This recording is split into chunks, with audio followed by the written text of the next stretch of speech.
The Museum of Tomorrow is the primary project that I'm working on, although not the only one at the moment. But I definitely spent a lot of time doing a lot of projects that I learned a lot on, but I didn't feel were really delivering for me personally or for the planet or any kind of real positive outcome. And so it's been an interesting transition over the last few years to not only to recognize that, but then to take the recognition, turn that into a path, and then take that path and turn it into like actual output of like projects. And which isn't, maybe for some people that's a very quick process and you turn on a dime, but for me it definitely took quite a few cycles of getting it from being, I don't want to do these kinds of things anymore in this way because they aren't fulfilling and they aren't delivering on my values or they aren't aligned with what I want to be putting out into the world. I knew that quite a while ago, and the process of getting to a place of actually being able to implement that took personally just some time. And no, this is good. This is exactly what I want to talk about. So I want to let's do it in stages because I want to talk about, let's talk about first what you were doing and then how you knew this isn't aligning with my values, and then we can talk about the process, and then I want to talk about the Museum of Tomorrow and the AI and how you're being super innovative in supporting the climate in this way. So what were you doing? I kind of have tried to stalk you a little bit, and you do not have a big media presence at all. Even on your website, the Hello TV website, there's all these names listed. I had my son come on last night. I was like, okay, can you find him? No, you're not there. Yeah. But you are. I'm the CEO. CEO of it. Yeah. So this is interesting. But yeah, what were you doing that wasn't fitting? Yeah. I mean, so I spent my entire adult career as an entrepreneur in media and entertainment and communications. I've started my own company when I was 23 and built that company. And then it was right at the sort of first dawn of the internet. It was 2001. Wow. Who does that at 23? You just were bold. Well, I mean, I came from parents who were definitely counterculture. They had moved to Colorado to get away from what they saw as, a culture. And it was all about finding a place kind of like you have here that they could really flourish in ways that weren't tied to like what they did as a profession. And so they took very non-traditional paths. Can I say something about your website? Yeah.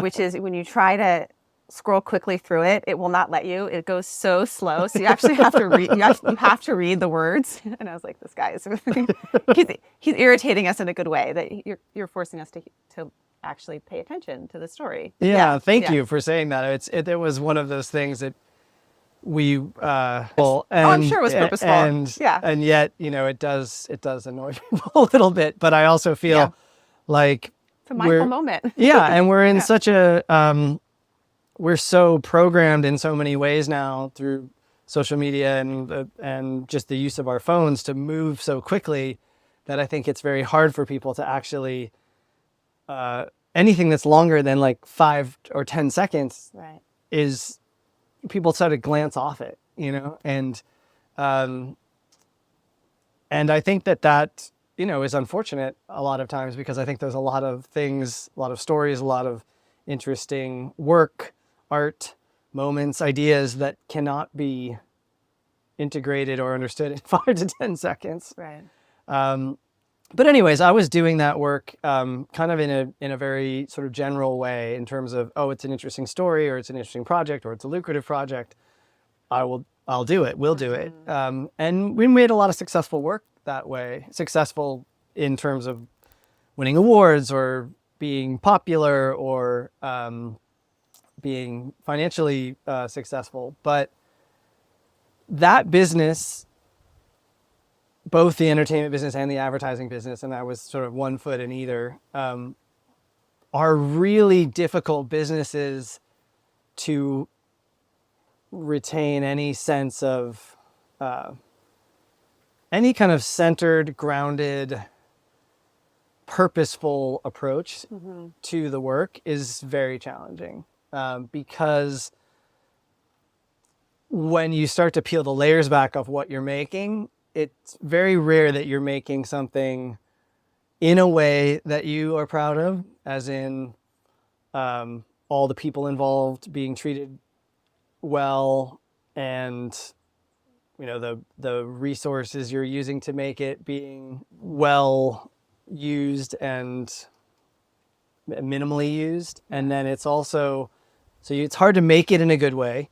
Then you see the thing you make, and how many of those things that you make really have a truly positive or important or surprising message or story, and then who's paying for what you're making and what are their objectives and goals. And unfortunately, the reality is very few projects in either of those worlds ever have alignment across all of those things in ways that at the end of the day you can say, we made this in a way we're proud of. It's an important thing that's worth having in the world, and the person who paid for it also has an aligned set of goals around that. Okay, I want to pause on that. You made this because I think people can, maybe they're not relating to your specific story, but they can relate to this in their work, in their career, in what they do, even in their parenting. So the 3 ones were, I made this in a way that I'm proud of. Yeah.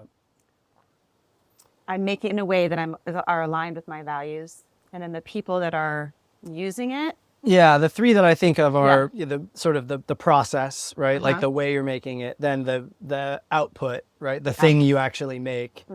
And then, in the case of the work, it's who supported it, or who paid for it, or who are you making it for? How it's going to be used. How it's going to be forward. used. That would be a good way to put it. Yeah. Yeah. So the process, the outcome, and the continuation. Yeah. Yeah. It. Like where does it go now, and who are the people that are benefiting? Exactly. From it. Yep. Yeah. Which could apply to all sorts of things. I mean, it could apply to a podcast. Yeah. How a podcast is made, what sponsors people have or don't have. Yeah. I don't have any on purpose, because it changes the process of it, right? 100%. And the impact. Even with the best will in the world, it changes it. Even with green juice. Yes, even if you were stopping after another 2 minutes and said, well, now I'd like to talk about a word from, you listen to really great podcasts that do that. But it does, it's a different dynamic. Yeah, it's a different dynamic. Okay, so those are 3 questions to pause on, or that you were starting to pause on and ask yourself about. And it was built on a lot of strengths and values to move into these spaces. You're getting a little bit more granular about how you're doing it and why you're doing it. Yeah. And I mean, just a couple quick examples of, it was oftentimes I could get certainly one of the 3 to align, and even occasionally 2 of the 3.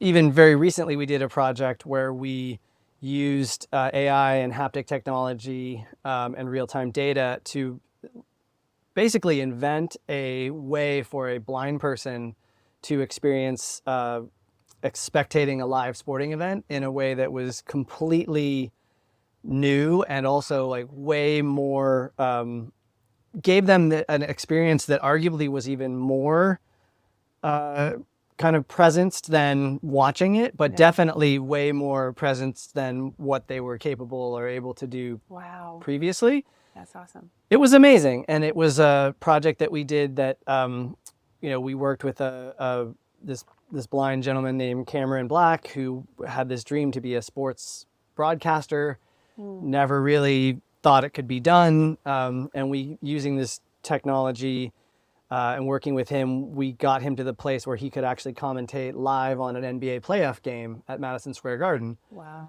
And that was an amazing project. And 2 of the 3 things there I feel like aligned. And then you look at who paid for it, and it was Michelob Ultra. So it's like, I did see that sponsor on your website. My son saw that too. He saw Nissan and Michelob Ultra, and I went, car company and beer company. Yeah, and I think that's where you start to go, like you said, like how do you, it's interesting. Now we're trying to take that technology and partner with, we actually own the technology, so we're taking it and hopefully partnering with someone who will allow us to develop it for soccer or for the Olympics, in ways to make it broadly available to other sight impaired people. But but yeah, I mean, I think that's a good example of, you get 2 of the 3, but you still, at the end of the day, I don't want to use that work, with all due respect to the people who paid for that, to sell beer, and, so I've been, over the last few years, particularly, really starting to question, how much more of that kind of work do I feel willing to do. You only have so much energy, so many projects in you, and so I've really started to change how how I approach the work, and really take those 3 elements, and if I don't feel like I can align those 3 things in a way that I feel good with, then I've stopped taking on those projects. So I imagine there's some degree of discomfort in doing that. And you mean my business partners saying, yeah, so all sorts of discomfort. There could be judgment from other people. There could be fears about money. There could be ego, like your own identity, because if you have a something that's sponsored by Michelob Ultra, it's going to be a big thing. Like they can put a lot behind it.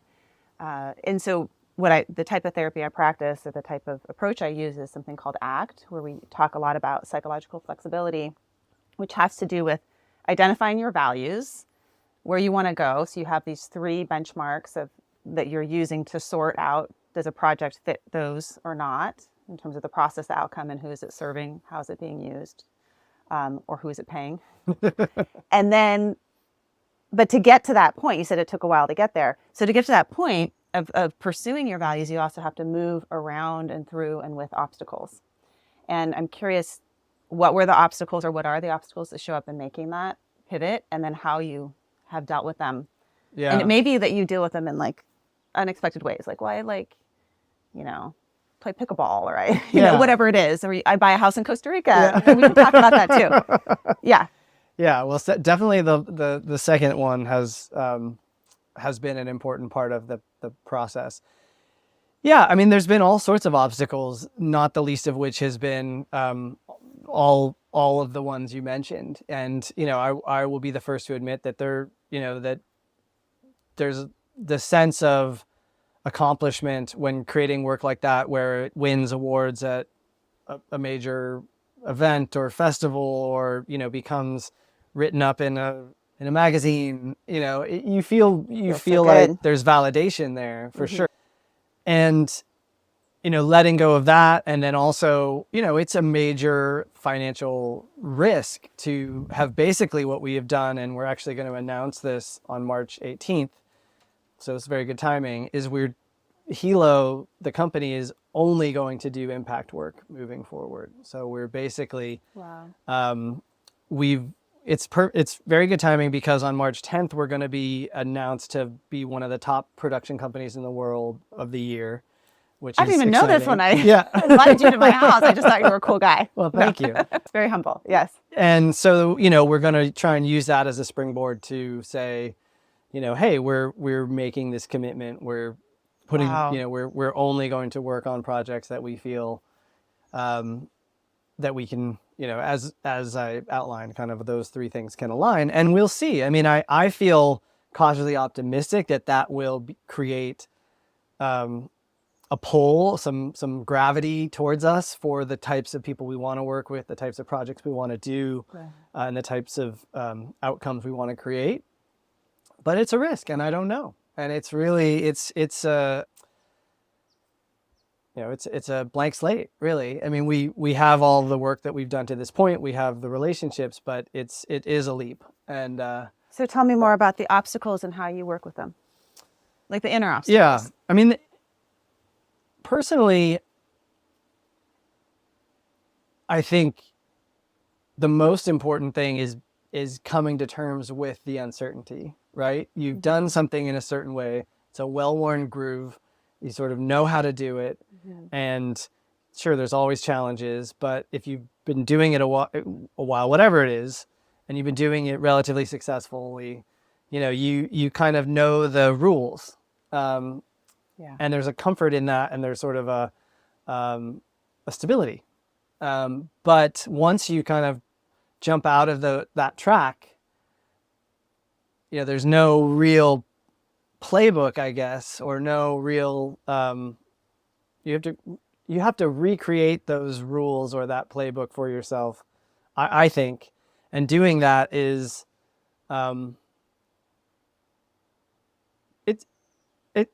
I think for me, the hardest thing was maybe, and still is like having the confidence to do it, right? To say, well, if not me, who? If not now, when? Tracy Chapman song. Yeah, there you go, exactly. If not now, then when? Yeah. She's having a moment. Good old Tracy Chapman. Yeah. I remember her. Yeah. And so it's the practice, getting practice with uncertainty. Yeah. Noticing when you're just in your groove, and how cozy it is. Yeah. You think about a rut has these nice sides and like this like smooth path, and to get out of a rut, you gotta there's some activation energy to get up and out. And that's just what it feels like. But when you get practiced with it, when you've done a bit of this, imagine every company that you've built, there's been a different kind of rut, but I could just stay here and it'd be easier. But then there's another party that has said, I want to go, I want to try something new. And what's, I think, also interesting is just the fact that you're in my office and we're having this conversation meant that we actually did something different than what most people do on an airplane. Yeah. You were like on one side of the aisle, I was on the other, and I could have just worked the whole time. You could have worked the whole time or watched a show or whatever. Yeah. But to break over the rut walls to connect with somebody. Yeah. And then to take it another step further and be like, you're interesting. Let's continue this conversation. Like even just those small acts, it doesn't have to be huge ones that people are doing, but small acts that are more meaningful, they feed back to you and it becomes a different type of momentum. Yeah, rise up momentum, but 100% agree with what you're saying. And I think it's only the small acts practiced over and over again or on a daily basis that create the momentum or for the bigger acts. Yeah. I don't even know if there are any big acts. I think it's all just small acts stacked on top of each other. It's our mind that makes them think that it's big, so then we don't do it. And our mind that tells us we need to be confident, thinking that confidence is a precursor. I have so many clients that are in this space of confidence is a precursor. When I'm confident, then I'll ask that person out. Or when I'm confident that I'll apply for that job. I'm like, that is not, I don't know if I ever really feel confident. I look confident. Sometimes I feel confidence, but it's more kind of, it comes to me when I'm doing the hard thing that I feel the confidence. Like, well, I'm doing it. It's like surfing a wave. When you're on the wave, then you get the lifting up of the energy underneath you. But you don't really get that beforehand. No. You got to paddle out and get on it first. So there's, we have to challenge some of those just belief systems about things like I have to be confident in order to pursue what I really want to pursue, or, it's going to be, I have to be comfortable first. I have to have a lot of sense of security. Yeah. I mean, when you have done great things in your life, have you ever been comfortable? No. You know what I mean? Like it's always, for me anyway, that sort of like, I think there's that liminal space where you're not so uncomfortable that you can't act, but you have to be somewhat uncomfortable, I think, to like you say, to be able to even paddle into that wave or to make that request. I was so impressed with you on the plane because you were able to kind of jump that that sort of typical barrier that most people have up and would keep up, and it actually inspired me to reciprocate, honestly. Yeah. Well, I guess at this point in my life, I have a sense of just not enough time. Yeah. Like that we don't have enough time. We don't have enough time on our planet. I don't have enough time in my day.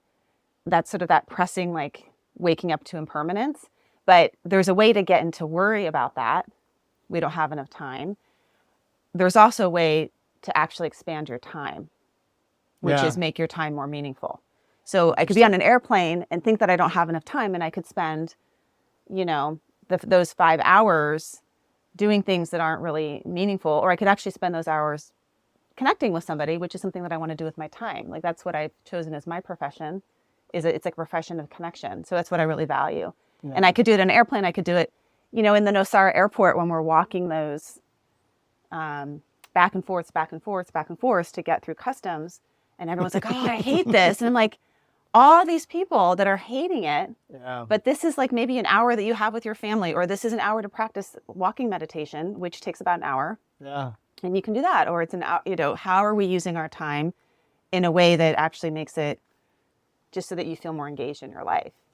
But I think that's very true. And it's almost like, and I've noticed myself doing this, you sort of prepare, you think that your life is divided into like the time you're preparing for the thing, the big thing, the moment. March 18th. March 18th. Or, I've like built my day around a particular meeting or a particular time that I'm going to spend with my daughter, and it's like I can get into this mentality where it's sort of like everything leading up to that becomes sort of throwaway. Right. And then it's so important to recognize that every moment really has equal opportunity for meaning, or for, a meaningful experience. And if you're just focusing on 2 hours of that day to put all that meaning into, that's really, I think an unfortunate way to, that's when you can feel that lack of time, because you're sort of artificially creating less time just through your mentality or your perspective of it. Right. And there's a good amount of research on lack of time. I mean, I don't know if you've heard of the Good Samaritan study. It's like one of the most classic psychology studies, where they had people that were seminary students prepare a talk on the Good Samaritan, the story of the Good Samaritan. And then they set it up so that half of them are randomly assigned to be late to this talk. And they were rushing past. They had to like get from point A to point B to go perform the talk. But then there's somebody on the floor of the street that like needs help. Right. And if you feel rushed for time, you're less likely to go and stop and help the person, right? Yeah. Even though you're about to go give a talk on being a good Samaritan, you're not going to you're not going to engage in the very value that you have right there. Like, I could be a good Samaritan right now. And I feel that in my life when it just happened the other day, where I was rushing in the morning. I had to get my kids to school. I feel like I don't have enough time, so I'm snapping at everybody. And then I go for a run, and I'm calling my friend, and I'm complaining about how I don't have enough time to be with my kids. And she was like, well, wait a minute, you just had 10 minutes this morning where you're not using your time wisely.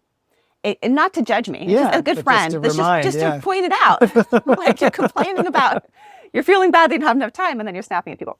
So, okay, so orient back, where you got to this place where you identified these 3 things that are now your sort of measures of whether or not to take on a project. You're about to make an announcement of, this is where we're going to be directing our energy with our company. And then, but what we talked about on the plane, which I was really interested in, was the Museum of Tomorrow, which is sort of the big expression of these 3 things. Yeah. So tell us a little bit about that. Yeah, so the idea for the Museum of Tomorrow came about a friend of mine who I'd done some work with on, we had, in the 2020 election, tried to figure out some interesting ways to galvanize friend groups to help galvanize their friends to vote, particularly in battleground states, particularly with like younger voters. And, that project, we had learned a lot. It's been modestly successful, maybe successful enough to want to continue to push on some of those same ideas. Anyway, he had come up with this insight, which I thought was very profound, which, we were sitting there talking one day, and he's like, okay, Brendan, close your eyes and imagine what the world looks like in 25 years if we do nothing about the climate crisis. So I close my eyes. I have all these vivid visions in my head of all things that either I've experienced or definitely seen in the news: fires, floods, drought, extreme weather, and pretty vividly get a sense of like, that I can imagine that world. And then he said, okay, now close your eyes and think about what the world looks like in 25 years if we massively solve the climate crisis. And I'm in the storytelling business. I pride myself on having a decent level of imagination and also a decent level of kind of understanding of kind of what's going on in the world. And I really couldn't imagine what that world would look like. And I said, yeah, I'm not sure, And he said, yeah, no one that I have asked to do that has been able to really come back with any kind of really vivid vision of what that world looks like. And we both agreed that's a massive challenge to the climate movement. So this is goal setting 101. Yeah, right. You need to know where you're headed to, set the goals to get there. Yeah. Exactly. If you can't imagine it, then how can you desire it? And if you don't desire it, then what are you really going to act to get it? Yeah. So based on that, we started to think about, okay, well, how could we help catalyze people's ability to imagine a positive post-climate crisis future? So we went down a few different rabbit holes. We did some kind of working group, kind of did a bunch of trying to understand. One was like, how do people imagine things? What's the process of imagining? How does that work? What helps people with that? What hinders it? So did some, talk to a bunch of different folks around that. And then also around the idea of, well, what would a post-climate crisis future look like? And what we got to after a bunch of this research and kind of thinking was two things. One is that in order for people to really have an ability to imagine something that they can't imagine, they need to first have a pretty profound embodied experience of some kind that allows them to open to possibilities that they hadn't considered or that they don't, know about in the sort of traditional kind of rational mind of knowing about something. There's a lot of research that's been done, quite a bit of it around experiences with plant medicines, like psychedelics, people having kind of this trajectory of, at first it's sort of this disorienting experience and they have this moment of realization, and then there's ideally an opportunity to integrate that into moving through their lives and into their own futures. What we came up with was the idea of creating the Museum of Tomorrow, which is an immersive museum that will allow people to go through a process of kind of becoming present, becoming aware, having this sense of connection. And then we are going to use AI to help people, prompt people to imagine a future of a post-climate crisis world.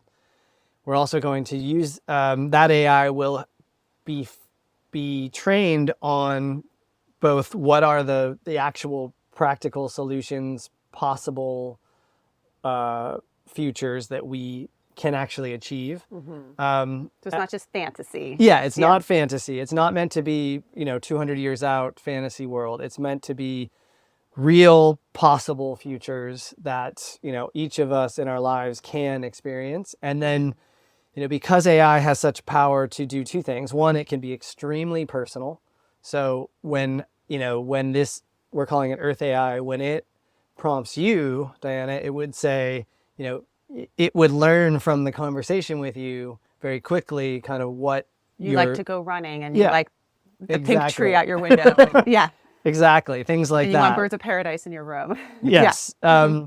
And then, it's also quite good at then on the generative side of creating in basically real time an experience of that. The experience will be essentially a short film that will be played for them kind of in a surrounded environment with audio and maybe a bit of narration and music of that future that they've created.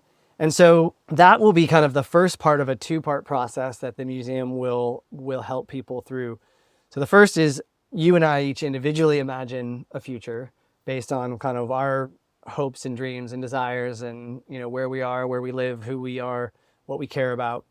And then at the end of that experience, each person is given like a seed, basically, that represents this vision of the future that they've created. And then they walk out into a much kind of bigger space where it's sort of an exploratorium where they see different installations with different aspects of that future, whether it's regenerative agriculture or free energy future, all sorts of rewilding. And then at the end of seeing kind of all of that world, they're asked to place their individual vision into a collective vision. And then that collective vision becomes what we're calling a consilient future, which is essentially taking all of these individual visions and again using AI, but this time in a different way, not generative AI, but pattern seeking machine learning, to take all of those individual visions and start to put them into relationship.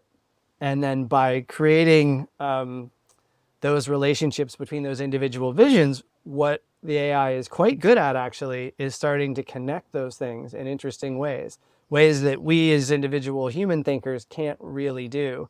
And so the hope is that we start to build a consilient vision of the future, a collectively designed future that then people can claim some agency or ownership of, but also recognize is something that is a community effort. So that's the grand sort of ambition of the Museum of Tomorrow. We have a location in Washington, D.C. that's going to be the first flagship location, and we're hoping to open the museum next year, fall of next year. Wow. Yeah. It's phenomenal. I have so many seeds that came from that. Everything from just in Jane Goodall's book of Hope, she talks about hope as being something that is active, that you pull towards you. It's an input, not an output. So we expect it to get some hope out there somewhere, but hope is actually something you need to put into the system. Yeah. And so there's an input of hope there where you're actually having AI help generate hope, which in your initial discussion is people don't have that necessarily around climate change or around a lot of things. Of course, I'm like all the spin-offs that you could do. You could do this around recovery from an addiction. What would that look like for you? People don't have a vision of what that could look like. Yeah. They're only in the vision of the problem. Yeah. And as long as we're in the vision of the problem, like you said, you don't know what the desire is, where we're headed and how to create that. And then the consilience. Listeners of my podcast know that's one of my favorite words. And when you said that on the airplane, I'm like, and I couldn't remember E.O. Wilson's name. I was like, you mean the entomologist? It's like one of my favorite words because this concept of consilience is happening all over the place. It's happening in fields of psychology. It's happening, in climate change. Like, how do we get these collective ideas together to create, sort of a bigger idea that's, that we're all part of, which is very much what's needed when we think about the planet. Yeah. And and those are all, you're hitting the nail on the head there. I think for us, we recognized kind of two things. One is what you're talking about too, sort of even more broadly, kind of the mental health epidemic, loneliness epidemic, the sense of apathy that people have around not just the future, but also, how they're, a lot of things in their lives and feeling powerless and, wanting to provide a way in which people could reclaim a little bit of that. And then also, not being naive about how broken and polarized our political and cultural landscape is. There's other things out there, museums of the future or climate museums, where it's sort of like expert opinions on like, this is what needs to happen, or this is what the state of the state is. And those I think can be educational and it's important, but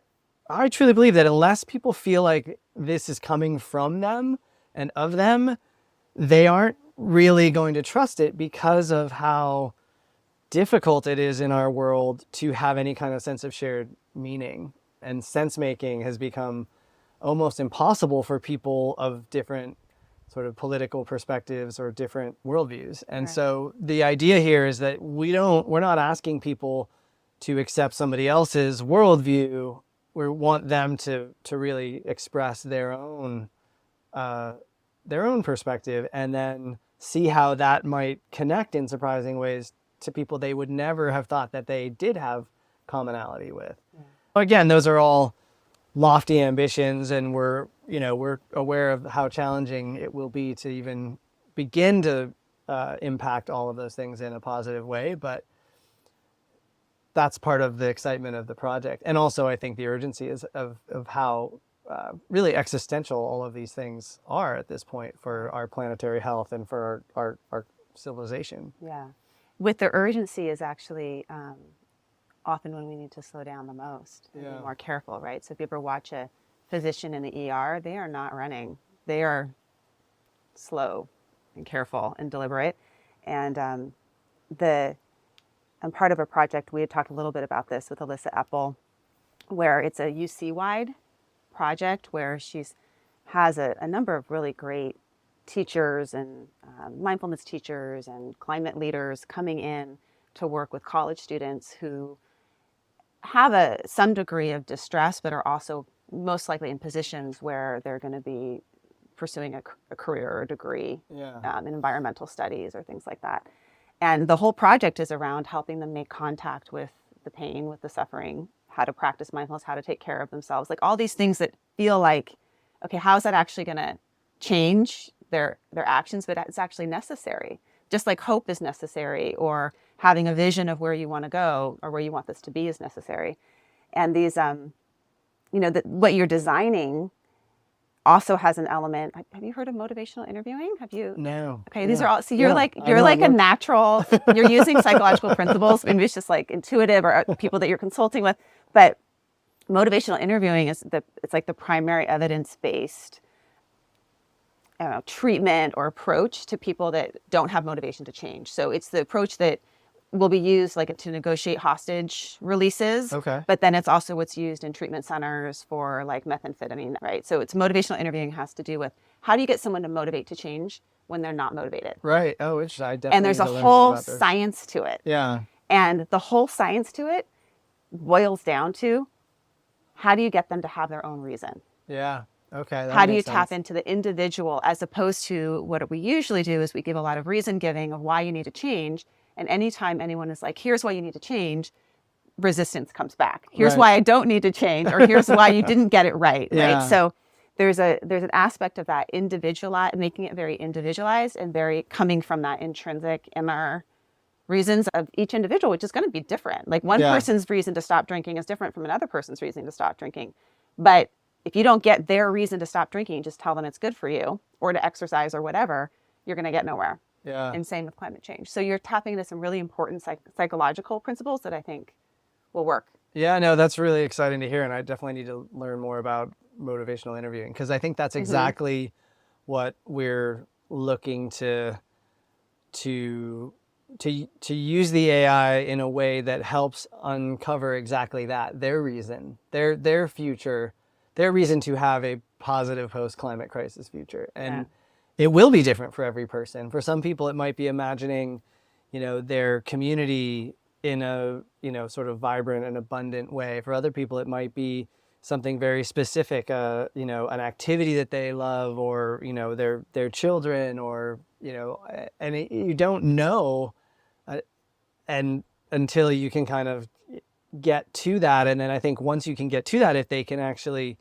sort of see that reflected back in a way that's pretty vivid, then I think that might spur a bit more of that. Okay, yeah, no, now I do want that. Now what do I do? And that's where the idea is you can only do so much in a 90-minute museum experience. So the idea is that we then, through Earth AI, which will become a platform or an app, to be able to then stay in conversation with people afterwards, to kind of give them opportunities or ideas of things that might, you told us this is the North Star, the future that you want. If you want that, here's a bunch of ways that you can look at either changing your behavior or getting involved or paying attention to what's happening politically or whatever, to orient you towards that future. And what you're doing in that, or what you can do that, because you've created this embodied positive experience. In behavioral psychology, that's a reinforcer. And humans are much more we go for reinforcers, Yeah. right? We go for, and oftentimes these reinforcers are really far off. So if you create some kind of behavioral change, some kind of habit formation, something that they're going to do with this app, they can also then bring that memory of the future that they are creating up close, and they can actually contact it again. Because even just our imagery is reinforcing. I mean, we can imagine all sorts of things that are scary, or that are wonderful. Yeah, that's an interesting idea. I'd like to think more about that, because maybe part of, because we're still really working on the presencing part, the sort of first part of the experience before we ask them to do the imagination exercise. So, I think we're looking at how do we create, I think acknowledge a sense of grief, create a sense of presence, create a sense of connection and sort of wonder about, our shared world, our shared experience of being human, Yeah. So what's your imagery? My imagery, future? My future. For me, it really starts to be about the community, particularly, because where we live in Ojai is such a, it has the potential to be such an extraordinary, wonderful place. And it also, under certain climate conditions and impacts, could be quite, really almost unlivable. Yeah. And so you kind of think about the what that valley might look like under a scenario where we really massively did solve the climate crisis. And I think you see a valley that is probably more wild than it is now in terms of the vegetation and the way in which, I think a lot of the way in which people are currently growing citrus or growing other things probably needs to evolve to be more regenerative, more sort of food, more symbiotic kind of crops and natural native vegetation. So I kind of have this vision of, looking down on the valley of Ojai from up on Nordhoff Ridge and seeing, something that sort of is halfway between in some ways where it maybe was when the Chumash were living there and where it is now in terms of the vegetation and the landscape. But then also, I think we're going to need far fewer cars.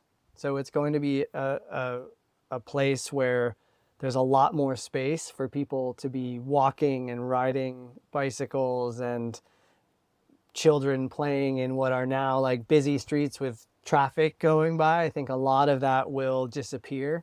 We'll be able to live in a future where transportation becomes a very different type of reality, one that's much more universally accessible, one that's much safer, one that's much more pleasant. Mm-hmm. And I think it's a world where people will have quite a bit more time, to your point earlier, than they do now, because a lot of what we spend time doing won't necessarily be,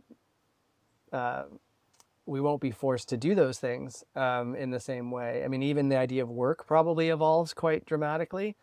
So in that world, I think there's the potential for people to really spend their time in creative enterprises, in deepening relationships, in community, in nature, in ways that are not just as observers, but as participants and as stewards. So it's that's the world that I think is possible. Mm-hmm. But it's going to take a lot of work and a lot of energy and a lot of people deciding that they want something like that for it to happen. I think we, in some ways, as you're describing your vision, I'm going to use some consent. Can I add my vision to your vision? Can we create? Please do it. Yeah, let's do it.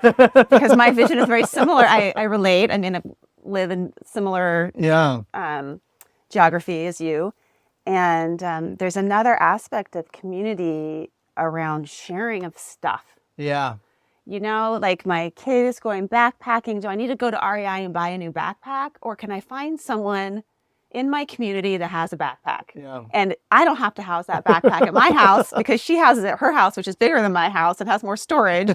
And then when she needs, whatever, 20 cups for the event that she's having, I got 20 cups. And that there's a lot more of that happening, where we start to see resources as being more collectively shared, which also goes back to a lot of the ways in which humans have lived for a long time, where we start to see resources as something that isn't so mine and so separate, that if we share this thing, that we both benefit from the sharing, because I get your backpack and you get my cups. And I don't have to store your backpack and you don't have to store my cups. And that kind of breaking down of walls, whether they're breaking down of walls on an airplane or, sharing we see some of this already happening, of sharing of bicycles in towns or in our little lane, like a farm that comes and drops off boxes for all of us, that we share. Yeah. And so that we're not using up resources in such a disposable way. Yeah. I love that. And I think that is deeply intrinsically part of that future as well. I agree. And I think it's, and I think what's so interesting about it is it's an incredibly abundant and rich future. It's not, I think people have a tendency to think that they will have to give up things that are really meaningful to them in order to have a sustainable future, or for the planet to be able to be in balance. And I think that's probably the biggest barrier in certain ways that I see, is getting people to think across that or over that or through it, and recognize that it's not about having the thing. It's about what is the experience, or what does that experience that you're craving, or what is it that you're accessing by having that thing, and then recognizing that so many of those things, to your point, could be shared, could be done in a community way, or could also be reimagined to be much less resource intensive or extractive than they are now. And also, if we have more time, I think that frees up it also frees us from so many of the things that we currently feel keep us from being able to, to have meaningful lives. And I think a lot of those things are tied together, really connected. Can we go back to people are afraid of giving up things? Yeah. And that kind of circles back to the start of our conversation about it. Yeah, it might be uncomfortable. It might be uncomfortable to do some of these things. Yeah. To ask your friend for a backpack or totally whatever, move your body more than you're using a car. Yeah. These things are uncomfortable. And a lot of our problems, our diseases, whether they're mental or physical or planetary, have to do with seeking comfort and avoiding uncertainty. And so part of that Museum of Hope is that we are also, at least for me, is that we're more capable and more resilient and more able and more flexible to be with discomfort than we are right now as a species. We've gotten way too comfortable with being comfortable. Well, I have a question for you. How do you practice that, or how do you? It's my specialty. Yeah, I'm interested to hear how people can become more comfortable with being uncomfortable. Yeah, so we're sitting on the floor right now. It's less. We would be more comfortable on this couch. Yeah. But it's better for our bodies to sit on the floor. Humans were meant to sit on the floor. You ever sit in a yoga class and can't even put their knees down, right? Because we haven't sat on the floor, and over age 7, you can't get down on the floor anymore. But how do we get more comfortable with being uncomfortable? There's a science to it, and there's actually a good body of research to it. And the science to being comfortable with uncomfortable has these sort of underlying processes of psychological flexibility. They're processes of doing what you're doing. So you're already doing it, but identifying your values. What's the reason why you want to be uncomfortable? Right. What is that about for you? Not because someone told you it's better for you to sit on the floor, but because when you start to notice that when I sit on the floor and I'm up and down, and that's where my kids are, or whatever your values are around that. Yeah. So identifying your values is one of those processes. Another process around getting more comfortable with being uncomfortable has to do with your mind. And in ACT, we call it fusion or diffusion, which is the ability to notice that your mind is always going to have a commentary, and you don't have to follow your mind's whatever's. Right. Yeah. Don't, the commentary are like rules. Well, don't talk to that person on an airplane, or don't, whatever it is. You can't do this or you can't do this. Yeah, so you're already doing that. Yeah. You can build your psychological flexibility by doing intentional acceptance, which is how to loosen up and make space for discomfort in the body and start to practice just being with it longer. Can I be with it longer? Building that sort of tolerance and letting go. So those are 3 values: diffusion, acceptance. Another one has to do with your sense of self, starting to expand your sense of self beyond me to like a bigger sense of self. Yeah. And then we can start to see that our discomfort is, it's like a drop of food coloring in a glass of water versus a drop of food coloring in an ocean. Right. And so when we have a more expanded sense of self, that drop of coloring, whatever that discomfort is, feels different. Yeah. And then we also get more comfortable with being uncomfortable through our behaviors. So that's like before you feel confident, you do something that makes you feel confident. And that will make you more confident. Yeah. You don't have to not be depressed before you do something that you would do if you were not depressed. You do that first. Right. So you behavioral, work with your hands and your feet, and then your head will follow, maybe. Those are the main ones. So committed action, values, diffusion, acceptance, self. Oh, and the last one, which is the most important one, is presence. Okay. That we can handle any discomfort in the present moment. Right. Yeah. Most discomfort we can handle in the present moment. Right.